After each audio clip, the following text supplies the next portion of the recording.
Raju sir, क्या मैं Sunil sir से आखिरी में सबसे लेता हूं, पहले आप लोग का, आप क्या इसको कैसे देखिए, ये जो संबित पात्रा है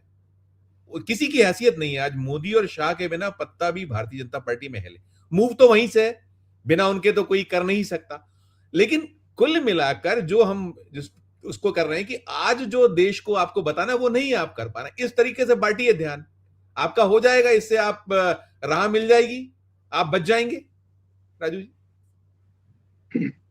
जी संजीव जी, सबसे बड़ी ताज्जुब की बात यह है कि संबित पात्रा जी क्या, वो तो उनके प्रवक्ता हैं बीजेपी। उनको 22 साल लगे ये जानने के लिए कि भाई राहुल गांधी ने इतनी यात्राएं की, उसमें इतने जो उनके यात्रा के जो उनका उद्देश्य था उनको उन्होंने छुपाया, उसमें कहाँ से किन्होंने इनको वहां पे होस्ट किया है, बाहर जहाँ पे भी गए हैं, और उसके बीच में वो फॉरेन जो कंट्रीब्यूशन रेगुलेशन एक्ट जो है, रेगुलेटरी एक्ट है, उसको भी बीच में लेके आए कि जी इनकी फंडिंग किसने की है, किसने खर्चा झेला इनका। तो ये सारी बातें जो है करने के लिए इनको 22 साल लगे। और ये बात कौन किसके द्वारा कही जा रही है? भारतीय जनता पार्टी के राष्ट्रीय प्रवक्ता के। अगर भाई इतना कुछ है राहुल गांधी के खिलाफ, इतनी इंक्रिमिनेटिंग एविडेंस है, तो आप उसको कानून के तहत केस दर्ज करिए। आप उसको राजनीतिक तौर पे क्यों बनाने की कोशिश करते हो? तो इसका मकसद सिर्फ यही मुझे जो लग रहा है वो यही है कि जो लगातार प्रयास होते रहे हैं अब तक, और उन्हीं प्रयासों की कड़ी में ये आज का ताजा प्रयास है कि राहुल गांधी की छवि को कैसे धूमल किया जाए। और मजे की बात यह है कि आज की उसमें धूमल करने के लिए इसलिए भी जरूरत है, जैसे हमारे प्रवक्ता साथी पैनलिस्ट ने कहा कि अभी हाल ही में जो डेवलपमेंट्स हुई है बड़ी पॉजिटिव है। कांग्रेस के तो पश्चिम बंगाल का जो नतीजा है, उसके बाद जो केरल में जो आज ही उन्होंने अपना मुख्यमंत्री का जो है 9 दिनों के बाद वो सफलतापूर्वक उसका चयन भी कर लिया है, तो उसको, और ये जो तमिलनाडु में बीजेपी को रोका गया है, और ये जो सीबीआई डायरेक्टर की नियुक्ति में जिस तरीके से खबरें बाहर छन की आई कि राहुल गांधी ने एक डिसेंट नोट दिया है, तो जिस तरीके से राहुल गांधी एक प्रखर और मुखर रूप से बात कर रहे हैं, अपनी एक निर्भीकता से बात करते हैं, तो उसका जो है मुझे लगता है कि भारतीय जनता पार्टी अपने आप को असहज जो है वो महसूस करती। आप एक और चीज देखिए कि ये भारतीय जनता पार्टी जो अभी तक राहुल गांधी पर निशाना बना रही थी और ये कह रहे थे कि कांग्रेस मुक्त भारत, और आज उसी के प्रवक्ता जो है संबित पात्रा, उन्होंने प्रेस कॉन्फ्रेंस के शुरुआत में कहा कि भारत के सबसे बड़े विपक्षी दल, तो उन्होंने वो, ये आप देखिए कि कहां से ये राहुल गांधी का जो बढ़ता हुआ प्रभाव है उसको ये चिन्हित करता है भारतीय जनता पार्टी की नजरों में, कि कांग्रेस मुक्त भारत से अब वो कांग्रेस को कह रहे हैं कि भारत का सबसे बड़ा विपक्षी दल जिसके नेता राहुल गांधी। तो वही राहुल गांधी की जो लुम्पेनाइजेशन की जो कोशिश की जा रही थी, जो पप्पू वाला दूसरा तीसरा राहुल गांधी, उससे बाहर निकल के जिस मुझे लगता है आज पहुंचे हैं जिस मुकाम पे, तो वो भारतीय जनता पार्टी उस पर असहज महसूस करती। और यहाँ पे आइडली होना तो ये चाहिए था कि 10 साल का जो, क्योंकि नरेंद्र मोदी जो है वो भारत के प्रधानमंत्री है और ये लीडर ऑफ ऑपोजिशन है, तो लीडर ऑफ ऑपोजिशन बिना कहे उनका ये मुकाबला है वो प्रधानमंत्री नरेंद्र मोदी से किया जा रहा है यहाँ पे परोक्ष रूप में। तो चाहिए तो ये था कि भाई 10 साल में मनमोहन सिंह जब प्रधानमंत्री थे और 10 साल जो इनके रहे 14 से 24 तक, उसका करना चाहिए कंपैरिजन, उसकी गुणवत्ता की, किसने कितने फॉरेन ट्रिप्स किए और उसमें से मिला क्या, भारत की विदेश नीति जो है वो कितनी स्ट्रेंथन हुई है उससे। मोदी जी जब आए हैं तो आते वक्त इनकी दो चीजें थी, इनके जितने भी यात्राएं रही हैं उसमें सबसे पहले था कि नेबरहुड फर्स्ट, कि हमने अपने जो हमारा जो खित्ता है साउथ एशिया, वो जियोपॉलिटिकल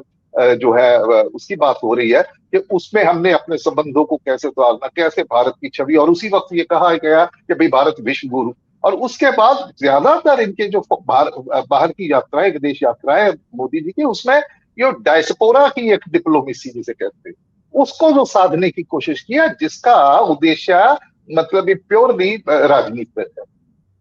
तो सवाल ये है कि भाई राहुल गांधी के ऊपर आप उनकी ये जो छानबीन कर रहे हैं कि भाई इतना संगीन और बहुत हास्यास्पद बातें भी इन्होंने राहुल गांधी के करी है, वो करी। इसीलिए बोल दिया, जैसे उनकी नानी का जिक्र किया प्रेस वार्ता में कि होली सरप्राइज, वो तो मेरा ख्याल दुनिया में से विदा हो चुकी थी जब उसके बाद गए, और ये ओमान में क्या कर रहे थे, किसी नाइट क्लब में क्या कर रहे, तो वो सीधा कि वही चीज जो है जिसको ये ध्वस्त नहीं कर पाए। इनकी प्रॉब्लम मुझे लगता है भारतीय जनता पार्टी की ये रही है कि भैया ये बंदा घर पे क्यों नहीं बैठ रहा, इतनी कोशिश कर ली है इसको बैठाने की, ये थक ही नहीं रहा, ये बैठ नहीं रहा। तो राहुल गांधी को घर में बिठाने वाली जो रणनीति थी उसको, उसके तहत ही मुझे वो लगता है कि वो विफल हो गई है। तो अभी ये ताजा ताजा ये लेके आए हैं। तो अगर ये इसके इनके खिलाफ कोई ऐसी अगर साक्ष्य मौजूद है तो आप उनके खिलाफ केस कीजिए, उसके जो भी नियम है उसके उसके तहत वो चलाइए, तब बात पता चलेगी, आपकी नीयत तब साफ होगी। नहीं तो इसको मात्र राजनीति से प्रेरित और राहुल गांधी की व्यक्तिगत जो छवि है उसको धूमिल करने का प्रयास ही मैं समझता हूँ। Right sir, right sir. Sunil sir, आपने दो को तो सही सुना, शायद राशिद भाई को सुना, और आपने प्रेस कॉन्फ्रेंस देखी सर। ये देखिए, ये सवाल ये देखिए, आप ऐसे उंगली करते हैं, 3 उंगली आपकी अपनी तरफ होती है, आप खुद कहीं और है, आप है, बार बार आप चीजें आ रही है सामने, आप उससे बच नहीं सकते इन चीजों से। करिएगा आप इसी पे, मैं जो पूछ रहा था मैं सुनील सर पे खत्म करता। देखिए ये तो वही दोहराने वाली बात है, ये दोहरा चरित्र जो है, मतलब इट्स सो सेल्फ एविडेंट। लेकिन सवाल यह है कि आज का जो विषय है मैं उसी तक अपने आप को सीमित रखूंगा, अन्यथा ये तो हमारे सुनने वाले हमारे दर्शक है वो जानते हैं, उनकी भी अपना एक बुद्धि अपना विवेक है, उनके पास भी जानकारी है, तो वो भी उसी के बल पे इसको तौलते हैं कि ये हो क्या रहा है। तो सीधी सीधी सी बात है इसमें कि भाई अगर भारतीय जनता पार्टी के प्रवक्ता, वो पार्टी के प्रवक्ता है, he is not the government, वो इन तथ्यों को सामने आके रख रही है, और ऐसी जानकारी जिस जानकारी तक पहुंच जो है सिर्फ और सिर्फ सरकार की हो सकती है, सरकारी तंत्र की हो सकती है, उससे संबंधित जो जो मंत्रालय है उनकी हो सकती है, भारत की खुफिया एजेंसीज हो सकती है, या आपकी ये जो हमारी लॉ इन्फोर्समेंट एजेंसीज है वो सभी की। तो बिल्कुल ठीक कहा था जैसे इन्होंने अपने सुनील शुक्ल साहब ने कि भैया राहुल गांधी कोई ऐसा तो है नहीं है कि डिब्बे में बंद करके उसको हवाई जहाज में बैठा दिया तो पता ही नहीं चलेगा कहाँ गया कहाँ से आया। इमिग्रेशन सारी चीज ये पता चल जाता है कौन किस देश जा रहा है, किस मंतव्य पर। सवाल ये पैदा होता है कि इनकी नीयत पे शक इसलिए होता है कि भाई जो आप 2004 से लेके आपको 26 तक इतने वर्ष लग गए ये बात जानने, ये जो जो सरकार है, जो संबंधित मंत्रालय है, और उसके सबसे बड़े तो नंबर 2 है भारत में जिनके पास गृह मंत्रालय है, जिनकी परिधि में ये सब कुछ आता है जो राहुल गांधी के लिए कर रहे हैं। तो भैया वो उस जानकारी के ऊपर क्या क्यों बैठे हुए थे, और उस जानकारी को सरकार जो है, जैसे मैंने पहले बोला कि भाई आपके पास ऐसे अगर जानकारी है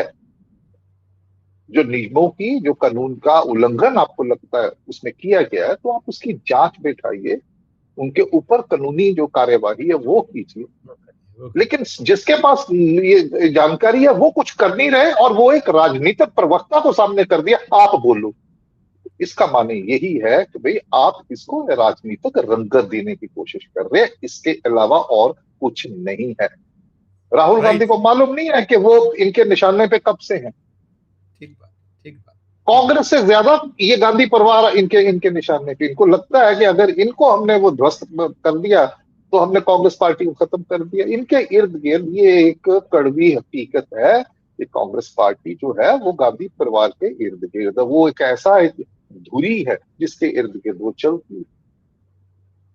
और ऐसा भी नहीं है कि बिल्कुल ही वो मतलब ही जमीन पे ही लेट गए हैं, अपना हिम्मत ही छोड़ दी है। अभी ये ताजा उदाहरण नहीं छोड़ी। ठीक है। तो वहां पे उनको वो जो जो सफलताएं हैं, जो चुनावी सफलताएं वो भी मिली है, और उन चुनावी सफलताओं में मुझे लगता है कि ये इसमें देखिए बात ऐसी, आप भी पत्रकार हैं, सुनील जी भी बहुत वरिष्ठ पत्रकार है, कि कोई भी बात हम लोग जब उसका उसका एक विश्लेषण करते हैं, सबसे पहले देखते हैं उसकी टाइमिंग, कि इस वक्त ये बात क्यों कही गई है।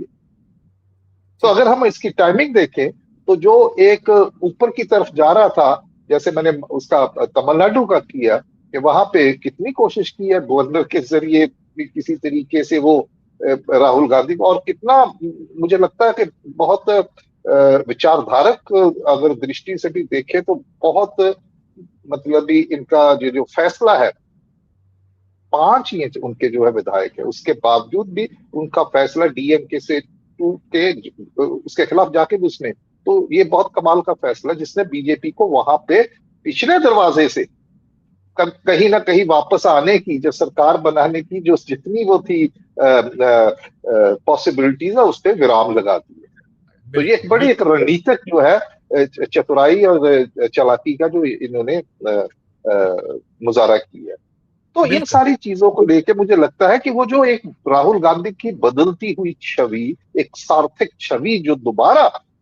तमाम परिष्कार परिहास के इतने वर्षों का प्रयास परिष्कार के बावजूद भी ये जो सम्मानजनक स्थिति में की और इनकी बढ़ रही है छवि, वो कह रहे हैं कि भैया ये ऐसा क्यों हो रहा है, तो इसको धूमल कीजिए। तो वो नैतिकता के सवाल हमारे मुल्क में तो होता ही है कि भैया ये इसका चरित्र जो सही नहीं है, वो चीजें सारी इसमें है जो आज प्रेस कॉन्फ्रेंस पे जी बिल्कुल बिल्कुल बिल्कुल बिल्कुल। तो मुझे लगता है कि जिस पे लोगों ने पहले कोई ध्यान नहीं दिया और अब भी वो इस पे ध्यान नहीं देंगे, इनको अपनी नीयत साफ करनी चाहिए, बजाय के प्रवक्ता आता है तो इसका मतलब राजनीति से प्रेरित है, तो नीयत पे शक होता है। तो ये मेरा मेरा ये मानना है कि इनको चाहिए कि अगर उनके खिलाफ कुछ है तो आए, तो राहुल गांधी भी अपना पक्ष सामने रखेंगे। ठीक है, तो यही एक लोकतंत्र जो है, सेहतमंद लोकतंत्र की लक्षण ही ये है। Right sir.